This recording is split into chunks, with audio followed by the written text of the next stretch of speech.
Mais le fait du succès qu'a eu cette nuit de l'orientation, nous avons eu la chance d'avoir le soutien de l'agglo avec son président Thierry Fromentin et la maire de Foix, Marine Borde, pour justement nous accueillir dans le centre culturel où l'espace est beaucoup plus grand, puisque aujourd'hui quand même nous avons reçu 1000 élèves de collège et de lycée.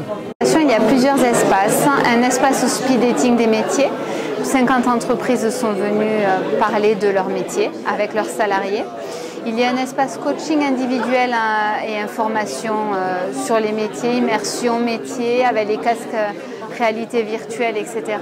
Et un espace conférence, voilà, avec 2 thématiques dominantes. La première sur le comment s'orienter sans stress, qui a été animée par l'Éducation nationale, par le CIBC et par l'APEC.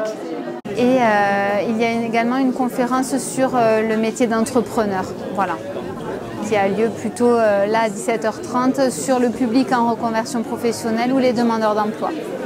Je remercie aussi les proviseurs de s'investir dans cette nuit de l'orientation parce que c'est important, ils découvrent les métiers parce que c'est une découverte des métiers et donc c'est important aussi qu'ils puissent discuter avec toutes les entreprises qui sont présentes ce soir et que je remercie très chaleureusement de leur investissement à cette nuit de l'orientation. Pour les élèves de collège, déjà, il doit commencer l'orientation, un parcours à venir, on appelle ça, dès la 5e. Donc 5e, 4e, 3e, et beaucoup d'élèves de 3e sont venus aujourd'hui. Et pour les lycéens, c'est vraiment déjà à la fin de la seconde, un palier d'orientation aussi. Donc des élèves de seconde sont venus des lycées aux alentours. Et ensuite, jusqu'à la terminale où on peut se poser d'autres questions sur l'orientation. C'est un sujet qu'on traite en parallèle Éducation nationale avec la région aussi pour l'information des élèves.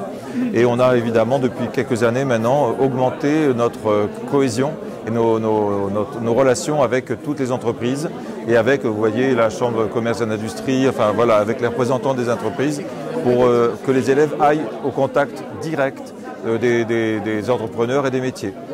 C'est-à-dire qu'il faut que les élèves découvrent, s'ils ont envie d'aller sur un métier un peu particulier, il faut qu'ils aillent à Lyon, à Paris, à Versailles, où ils veulent.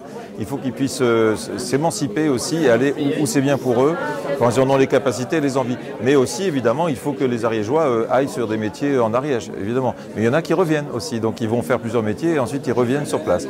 Donc c'est toute cette fluidité qu'il faut retrouver. Je pense qu'il doit y avoir entre 40 et 50 entreprises présentes, plutôt 50 que 40.